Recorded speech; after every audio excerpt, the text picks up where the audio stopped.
Good morning, ladies and gentlemen. How's everyone doing? Yay! Welcome to Empowered Investor Live, or for several of you, welcome back. Hope you're having a good day so far. How many have met somebody really awesome this morning? Oh gosh, me too. If you haven't yet, well, we got a lot of time and some amazing content today. My name is Robert Helms, host of the Real Estate Guys radio program, and one of the only real estate podcasts that's been out there longer than Creating Wealth. Jason started behind us, but then he decided if he only put out about 15 podcasts a day, he'd pass us right up. And so many of you have been listening to his show for a long time, like I have, and we're thrilled you're here. Is this your first Empowered Investor Live? Raise your hand. Oh my gosh, look at that. 25 years and still people finding the program. Well, we've got an incredible day today. There's going to be a lot to go on, a lot to soak in. Your mission is to get overwhelmed, to get absolutely overwhelmed. And that's natural because there's just so much to learn. Having said that, one of the best ways to learn is to banter the ideas that you hear with other people. So make sure you're getting in conversations and so forth. Now, some of you are naturally awesome networkers. Love that. Some of you are more introverted and shy, like I am, but we don't know that. It's true. I'm a terribly introverted, shy person. It doesn't seem like it because I've learned it doesn't serve me to be that way. So I hide in the front of the room. People who know me well, and there's several of them here, know that I'm an introvert, but I've gotten over it. So if you're an introvert, we don't know that about you yet. Just pretend you're not and meet a bunch of cool people because there are awesome people here. We're going to have our minds blown by Mike Maloney, Sharon Lecter, and of course, the amazing CPA Tom Wheelwright. Who's not heard Tom speak before? All right, if you've not heard Tom speak before, you're thinking, great, a CPA. Well, no, Tom is one of the only right-brain CPAs, so he will have you laughing and loving tax. I said it, loving tax, because most of the tax code is about how we don't have to pay it, not how we do. So if you're ready to go, say, I'm ready to go. Ladies and gentlemen, my friend and the host of the Creating Wealth podcast, the empowered investor himself, Jason Hartman.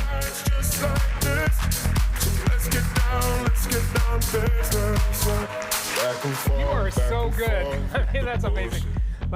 I just said, hey, do you want to start the day? And Robert's just got this probably, in the back of his head of what to say and everything like that. That's great. Well, welcome everybody. Day 2. Who was here yesterday?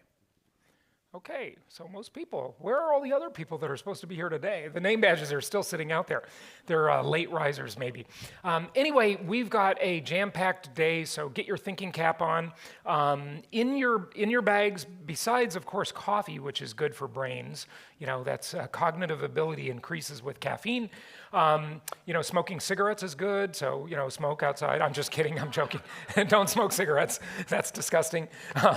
But you have those little electrolyte energy drinks that were in your bag, so you can just mix those with water. They're super easy. And by the way, the hydration stations have regular flat water plus 2 levels of sparkling.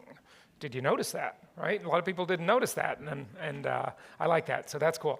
Okay, let's see, another housekeeping item here. How many of you got a text message from us this morning? Okay, good. Most people. Isn't that weird how some people didn't get the message? Okay. We have a group photo at 11:45 today, so please put on your Empowered Investor shirt.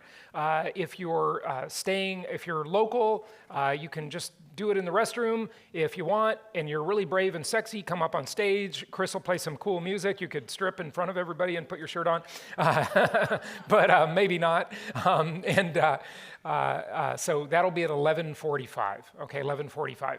So questions, any questions from yesterday? Just maybe a couple quick questions I'd like to get out of the way, if you have them from yesterday, on any topic.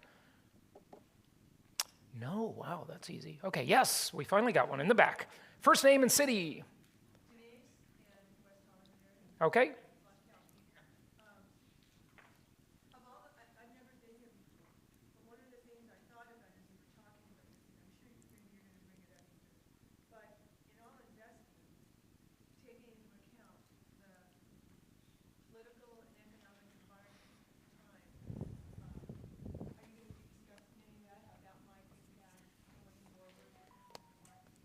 Well, Yeah, that's a good question. You know, anybody that listens to my show, they really know I shy away from politics. I never like to talk about it.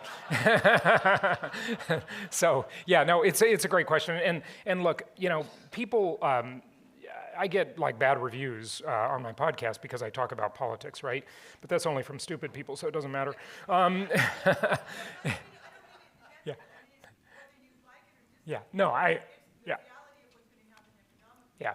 Of course. No, you're absolutely right. I mean, look, the political environment is the context in which we all live our life and engage in every financial transaction and everything.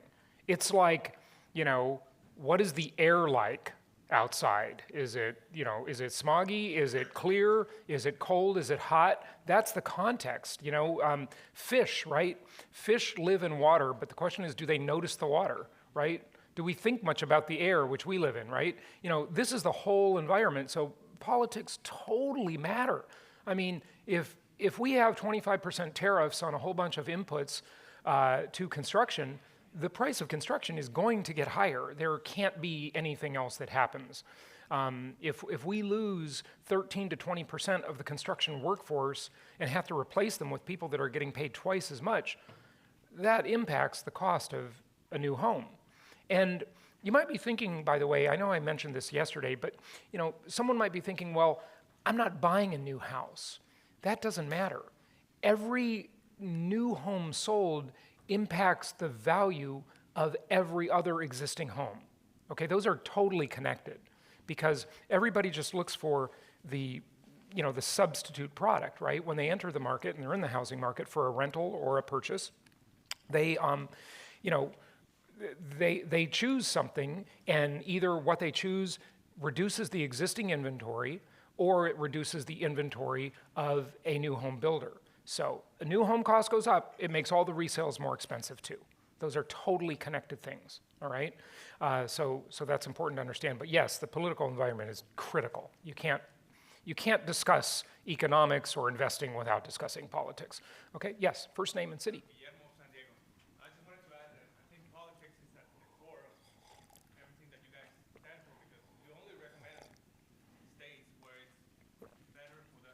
Right, yeah. Yeah, so what he's saying is, and by the way, can we, you know, if possible, get a mic going around for some of these questions? If anybody will help out with that, that'd be great. Landlord-friendly states. We say, you know, invest in landlord-friendly states that are usually right-leaning states, well, almost always right-leaning states, where they're friendly to the cause of the landlord, not the tenant. Because, you know, in California, for example, or New York, or Washington, D.C., you know, in these left-leaning areas, you can't evict anybody without major, major difficulties and major, major costs. And, you know, the deal is really simple. Pay the rent and, you know, obey the terms of the lease or get out, right? That's the deal. And, you know, these left-leaning places overcomplicate that massively, and they make it really hard to kick anybody out. They make it really hard to get a judgment against them for money they owe you. So, yeah, you know, definitely landlord-friendly places are very important. Yes? Yesterday you were talking about various markets to invest in, and I was wondering how important it is to go visit that market versus just buy it with the data. Yeah, you know, I mean, visiting a market can always help.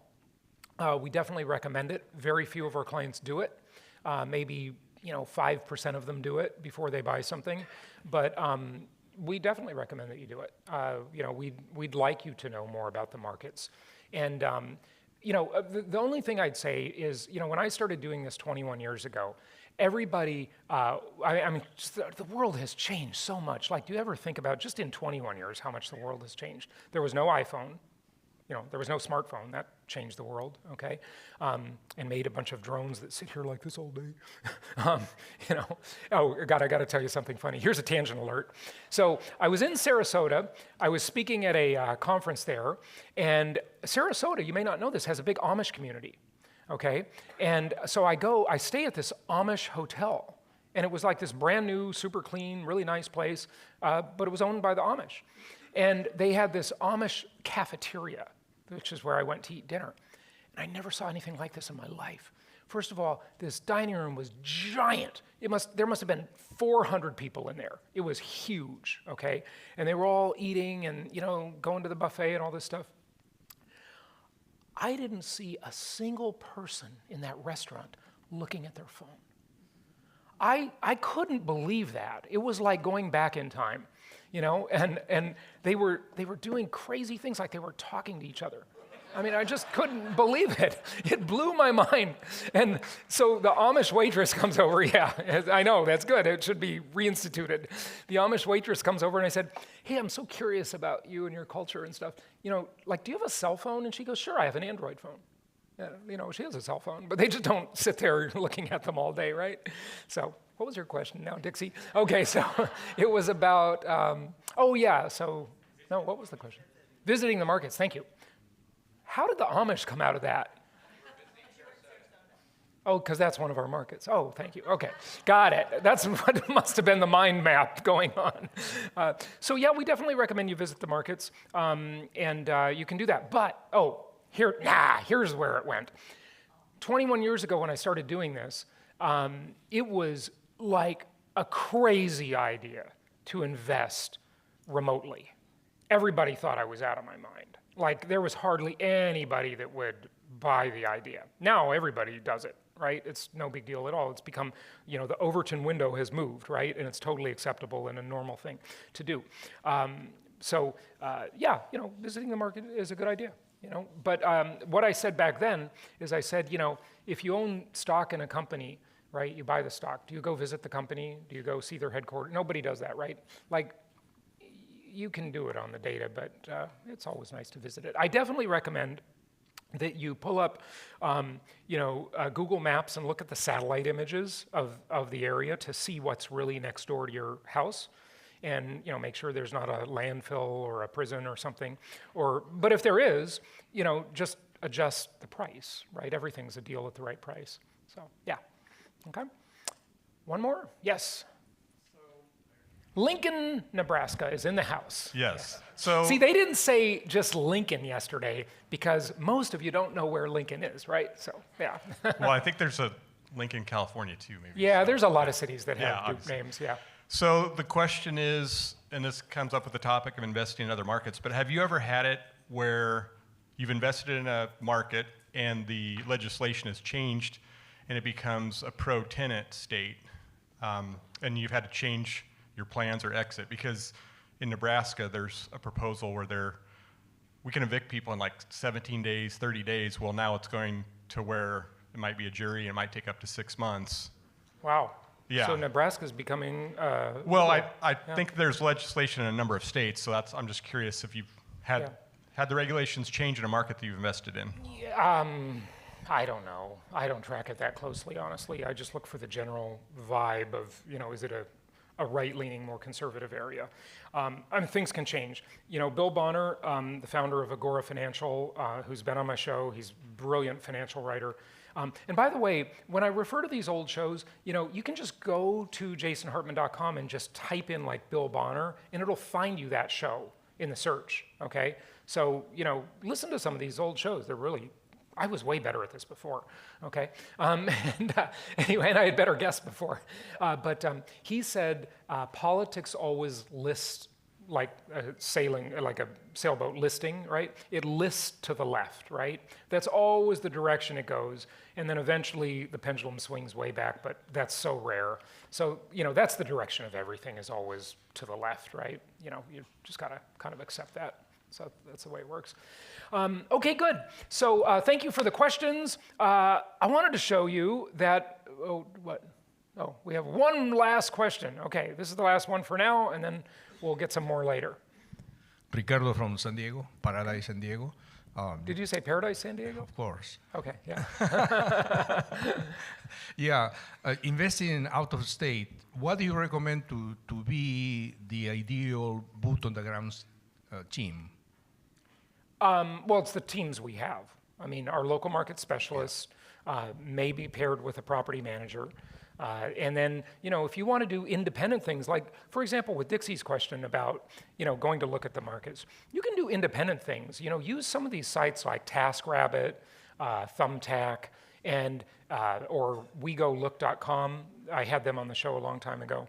And, they can go independently look at your property for you, which, they have nothing to do with the sales process. You just get them independently. They can go take videos of the neighborhood, the house, and independently check it out. So if that's a lot cheaper to pay WeGoLook $75 or whatever to go look at your property and send you some video and maybe give you their opinion versus you flying out there and taking time off and all that kind of stuff.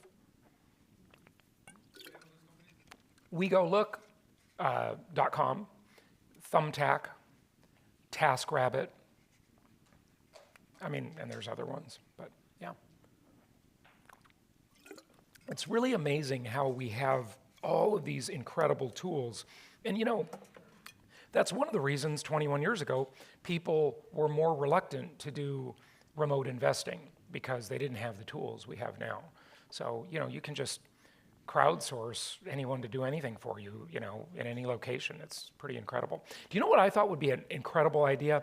So I got a drone like a year ago, right? And how many of you have a drone? Don't you love those things? They're so cool.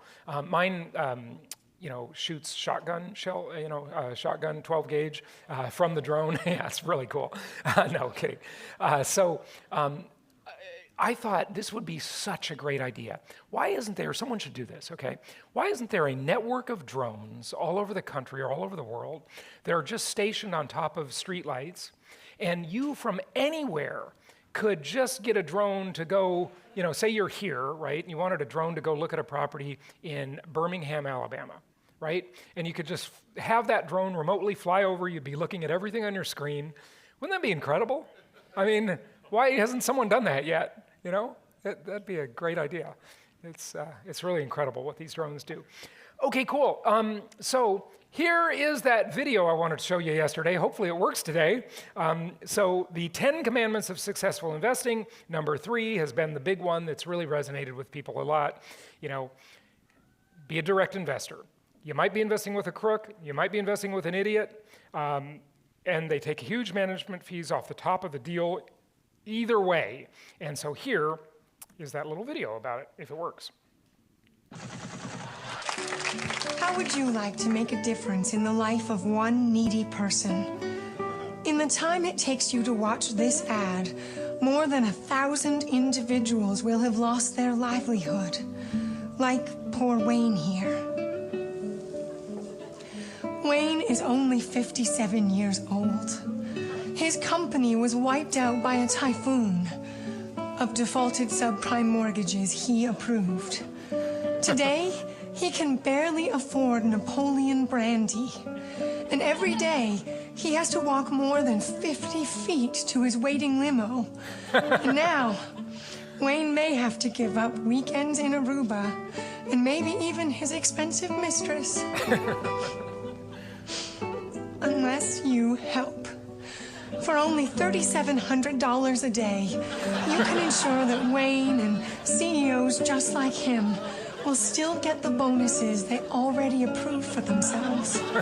That's less than the cost of 1,000 lattes. Without your help, they may have trouble posting bail on the fraud charges they'll almost certainly be facing. So pick up the phone and sponsor an executive today. The money you give won't just save a life. It'll save a lifestyle. A message from the U.S. Department of the Treasury. So, remember the Great Recession, right?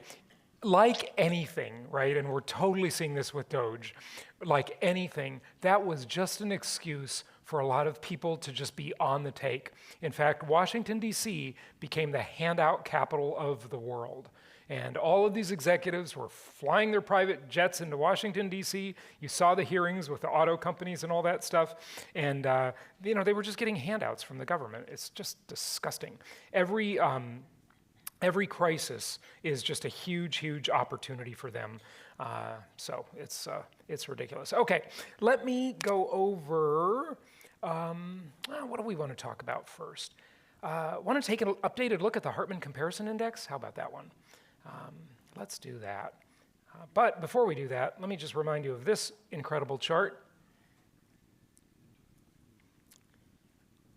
from yesterday showing the massive housing shortage since the Great Recession. So, here's the long-term average, right? I didn't really explain this yesterday. And here is just when building just stopped. It just plummeted. And all of this is much more acute in the entry-level housing category, okay? And so, building came up a little bit, in the late 2000 teens, or the mid time there, and it still hasn't caught up, right, to solving this shortage. That's going to take 7 more years, and the estimates vary, right? Some estimates say that the housing shortage is as low as 1.1 million homes. That comes from a company called Zonda, which was founded by my friend Jeff Myers. I was actually his realtor many years ago. And then the biggest housing shortage number is 8 million, or just over 8 million homes, right? And remember, compared to what, right? Compared to what? There's 140 million housing units in the country, give or take, okay? So that's the overall housing stock, 140 million. 8 million shortage at the highest estimate of the shortage. About 676,000 homes for sale today, and what would have been considered normal inventory in 2015 would be about 1.4 million, double what we have now. But back then, we had 25 million fewer people in the country. So on a per capita basis, the normal inventory number is dramatically low by today's standards, because we added 25 million people to the demand side of that equation, okay? It's always good, it drives me crazy in the media when I hear these numbers quoted, because they never, well, they do sometimes, but they rarely give you the comparison of the number, right? What life is about is percentages. Aggregate numbers don't mean that much because people don't know what to compare it to. If you ask compared to what, like, if they say, oh, well, this is a $50 billion market. Well, compared to what? Like, I don't know what that means. Is 50 billion a lot or a little? Is that a big market or a small market, when they're talking about a market for consumers or some product, right? So you've always got to know compared to what. So that's exactly what why I developed the Hartman Comparison Index, okay? Because this answers the question, compared to what? And when people try to value a house or anything else, they only compare it to one thing. What is the one thing they compare it to? US dollars, right? The price of a house is $400,000 and it used to be $300,000. So, like, what happened to the price of eggs or gold or any other commodity or corn or orange juice, And that's what the index does. It compares the cost of housing to 42 things. When you compare it to 42 things, you're going to get a much better idea rather than comparing it to one moving target called the US dollar. So the more things we compare it to, the more accurate our value opinion is going to become. If we just compare it to dollars that are being inflated away, we don't really know what that means, okay? So let's compare it to a couple other things. So why don't we start with eggs? Okay, so priced in eggs, right? How many eggs does it take to buy a house, right? Like, think about it, really. It really does matter, okay? I know that's kind of funny, but it really does matter. In 1970, the median price house, I'm on the top line here, the median price house was $23,000, rounded off, okay? A dozen eggs was only 62 cents. Back then, it took 37,000 eggs to buy the median price house. Today, it takes 133,000 eggs to buy the median price house as of March. So, priced in eggs, is housing cheap or expensive? It's super expensive. Does that mean it's overvalued? I don't know yet, because eggs are a moving target just like dollars. I got to compare it to more things to know, okay? So let's compare it to some other things. Price in eggs, is it cheap or expensive? Answer, expensive, okay? Because you got to have like 100,000 more eggs today to buy that house, right? Okay, so let's look at orange juice. Now, I just have to tell you, orange juice is a scam. Okay? Robert Helms loves it when I talk about this, okay? Orange juice is a complete scam. Who drinks it? Stop drinking it. It's terrible, okay? Juice, in fact, is generally a scam too. Just don't drink juice, okay? I know you think it's like healthy and stuff. It's not. And orange juice, how many of you follow Nassim Nicholas Taleb? Right? His brilliant author. I mean, really read that guy's books. You know, The Black Swan, and what are the other ones? I can't even think of the names of them now, but I've read a couple of them. You know, Anti-Fragile, yeah. The book about the scam of the financial industry is the really good one to read, and I can't think of the name of it right now. But anyway, what Taleb says is he doesn't eat or drink anything that people haven't been eating or drinking for 1,000 years. Okay? And orange juice was only invented like 100 years ago, okay? And why was it invented? Because capitalism is so good at distributing resources. So the orange growers had a surplus of oranges. They had to figure out how to get rid of them. They thought, well, let's just squeeze them and make a juice and tell everybody it's healthy. It's so unhealthy. There's so much sugar in orange juice, and the fiber is taken out, so you digest it instantly. And it spikes your insulin response. It's terrible for you. Do not drink orange juice. And most any juice is like that, unless it has like so little sugar in it, okay? Because when you take the fiber out, it speeds that absorption into your body. You need the fiber. God meant for us to eat oranges, not 20 oranges in a cup and 8 ounces, okay? So orange juice is a complete scam. But anyway, what's the price of orange juice? Well, in 1970, the median price house was $23,000, rounding off. Orange juice was 45 cents. It took 51,000 orange juice pounds, okay, to buy a house. Now it takes 185,000. Priced in orange juice, cheap or expensive? Expensive, right? Okay, how about rice? Rice is the food stock for like, 2/3 of the world, okay? It's really important. And priced in rice, housing's actually cheaper. So here, 1970, 43,000 hundredweight rice units. Today, only 29,000, okay? And you can see throughout the decades, where that price has gone, right? And I also here have, I stopped doing decades at this point because COVID was so weird, and you had to kind of look at some of those years individually because the supply chains were crunched and all that kind of stuff. So priced in rice, housing's actually cheaper, okay? How about priced in the S&P, right? Shares of the Standard & Poor's S&P 500 index. How are houses priced? Cheaper, way cheaper, okay? Houses are so cheap compared to stock, except maybe as of 2 days ago. Got more expensive, okay? Because the stock value went down, right? So the thing we've got to realize is, did the house go up in value, or did the currency unit in which it's denominated go down in value, right? That's the question. Is it the house appreciating net of inflation, or is it just inflation? And maybe I should take a moment to just address that question rather than going into this. Houses don't hedge inflation incredibly well. They're just not that great like people think they are. The reason people think houses appreciate so well is because they don't put inflation into the equation.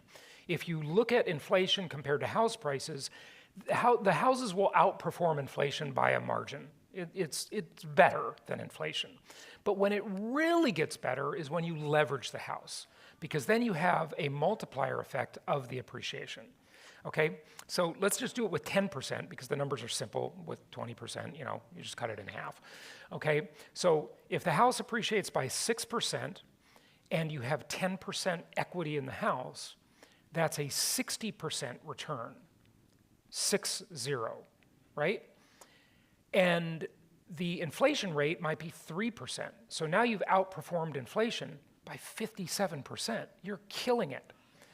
What if you paid cash for the house, or you paid the house off? Well, then you're only outperforming inflation by 3%.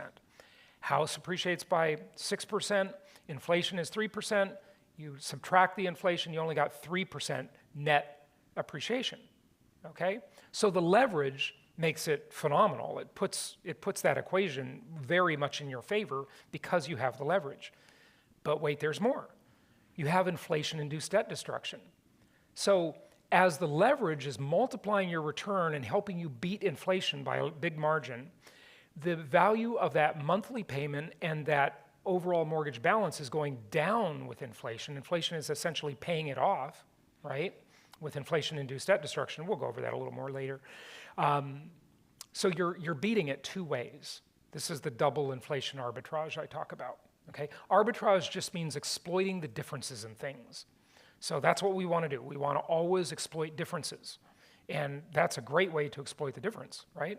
Is beat inflation with leverage and beat it again with inflation-induced debt destruction. Okay, so you look at the shares of the S&P. In 1970, it took 249 shares of the S&P to buy the median price house. Today, it only takes 71. Well, as of 2 days ago, it might take 93. I don't know what the number is, right? But we could just calculate it, right? In fact, you want to do that? So who knows what a share of the S&P costs right now? Just look it up on your phone, your stock app, right? Let's look it up. So, we can just do this math ourselves and figure it out at any time we want. So the S&P is $5,074, okay? And say the median price house is $400,000, right? You just divide. How many shares does it take to buy the house? You have your answer, right? So it is very cheap now compared to stocks. So the question is, what happened? Did the stocks go up in value or did the house go down in value? Stocks went up in value, okay? The stock market just wasn't that big a thing in 1970, right? Now everyone's in the stock market, and you can see how as everyone got into the stock market, see how it, like 2010, see how it started changing over time, right? Where you really had good buying power. Now, what if you priced it in the median income, right? How much does a house cost compared to the median income? Well, in 1970, much more affordable. 2.6 times the median income would buy you the median price house. Today it takes 4.7. It's not the worst it's been. It was actually worse last year, 5, right? Took more. But is this really a good metric? Not really, because the payment on the house is more important than the price of the house. Everybody buys on a payment, not the price, right? Nobody cares what the price is. And if interest rates are lower, then your cost of that house is dramatically lower.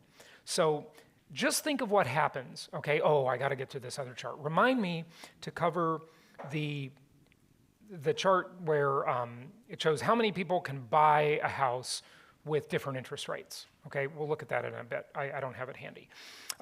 So anyway, there's the median income versus the house price, which is not super meaningful, honestly. And then here is alcohol, okay? So this is priced in alcohol, okay? No, this is copper, sorry. This is copper. I saw the drinks. I have alcohol. I actually have prostitution, okay, too. Hey, it is the oldest profession, okay? Because that's a commodity. Really, it is. I mean, I'm not kidding. So priced in copper, right? Copper is a big ingredient in a house because copper wires in the walls, right? So priced in copper, houses are, they're actually pretty cheap if you go past 1980, right? 78,000 in copper, whereas the cheapest was 49,000, right? So price in copper actually pretty cheap, but 2010, look at what happened here. Wow, really amazing difference. So these all vary, they're all moving targets. Here's the alcohol, okay? We need a picture of a martini on there. By the way, that bartender last night, I wasn't even gonna drink any, I don't even like to drink much anymore, right? But that bartender kept handing me drinks. Yeah, so it like ruined my sleep last night. Yeah. Anyway, that's why they call it the devil's potion, right? Alcohol is not the best thing. And boy, alcohol stocks are plummeting. I mean, Gen Z does not like to drink. Yeah, you know about this. Yeah, they like mushrooms and weed. Yeah, hey, by the way, here's a tangent alert. You know Maslow's hierarchy of needs, the pyramid, right? So, the basic needs are like security, safety, food, all that kind of stuff. You go up, and his top thing was self-actualization, right? And I think he really left out two major things. One is spiritual actualization, right? Actualization in God, right? So Maslow was probably like a millennial narcissist, okay? With a selfie stick. And then he also left out people's desire to change their state. And you look at these substances, right? Alcohol, whatever, right? People want to just change their state. You heard on my show, maybe I had a few interviews with Stephen Kotler, brilliant author. He wrote this book, Catching Fire, and he just delineates the whole history of people and cultures trying to change their state throughout history, whether by dance or substances or exercise or riding on a roller coaster. And it's just interesting how people just want to experience a different state. It's kind of an interesting thing. So, price and alcohol, right? Price and alcohol, houses are pretty expensive right now. Look at this, okay? Has it ever been more expensive? Yes. Last year it was a little more. And, it was pretty much around here. It was about the same, okay? So did the alcohol go down in value? Or did the house go up in value? Well, it's a blend of both, right? It's a blend of both things. Average tuition, okay? Priced in tuition, housing is the same as it was in 1970, but it was really expensive in 1990, right? 27 years of tuition, priced in tuition. Priced in the Goldman Sachs commodity index. And Goldman does suck, but they're good at making money. So priced in shares of the GSCI, 188 shares here, only 102 today, okay? Now, why would that be? Well, housing is made up of commodities, right? That's why I call it packaged commodities investing or assembled commodities investing. So priced here, housing isn't the cheapest it's ever been, but it's relatively cheap. Coming out of the Great Recession, commodities, wow, look at what they did here. Only 38 units to buy the house, right? So, it's just interesting to see. If you just look at dollars, all you're going to look at is this column. This is a house priced in dollars, okay? And it's going to mislead you. You've got to price it in other things. I'm working on a new metric, and I kind of got this idea from the Bitcoin people, because they talk a lot about what's called stock to flow ratio, right? How much stock is there of housing? There's about 140 million units. What's the flow of supply coming onto the market? There's only 676,000 units for sale, which is a very low number. And that's why you can't just say, and this is not done yet, so I'm not ready to talk about this, okay? But that's why you can't say that, housing is going to crash, right? Because there's just so much more to it than looking at a technical chart. There's supply and demand. You'd have to look at housing stock, demographics, household formation. All of these things would tell you much more about that than saying housing used to be cheaper, so it needs to go back to that trend line and get cheaper again. That's just simply not true. That is absolutely not true. So, but a lot of people just think that, right? If you listen to the doomers, that's what they'll tell you. So questions on this, on the comparison index? I have gold here, and that's the good question, because that's a really important one. I don't know why it wasn't in one of my first slides, actually. Let me find it. And oil is really important too. Okay, here's gold. Good question. Thank you for asking. Priced in gold. Now, 1970 is a faulty number. Why? Because gold price was controlled until 1971. When August 15th, 1971, Russell Gray over there is an expert on this stuff. He will tell you all about monetary history, just like Mike Maloney will. And so that's not really a fair number, right? But if you go to 1980 and beyond, it's much more accurate. So it only took 97 ounces of gold to buy the median price house in 1980. Today it's 126. What do you think? price in gold, housing's a little cheaper, right? Okay. Price in gold, cheaper, expensive. Price in oil. Oil's one of the most important commodities in the world. Price in oil, it's cheaper than it was in 1970, cheaper than it was last year. It kind of varies throughout the years, obviously, right? In 1990, if you, you might be thinking, some of you might be thinking, this is some esoteric thing. It's not. Why not? Because think of this. Think of you don't own a house, and you're saving to buy your first house, right? And you save money for 10 years. And every time you have extra money to save, you save it in oil, right? Or gold, or I don't know, egg stocks. Is there an ETF for eggs? Whatever it is, right? You save your money, you convert the dollars to oil immediately every month when you have that extra money. And then you just save it in oil. So if you saved your money in oil, right, between 1980 and 1990, you would have needed more oil to buy that house 10 years later, right? So you would have gotten poorer. That's like having inflation.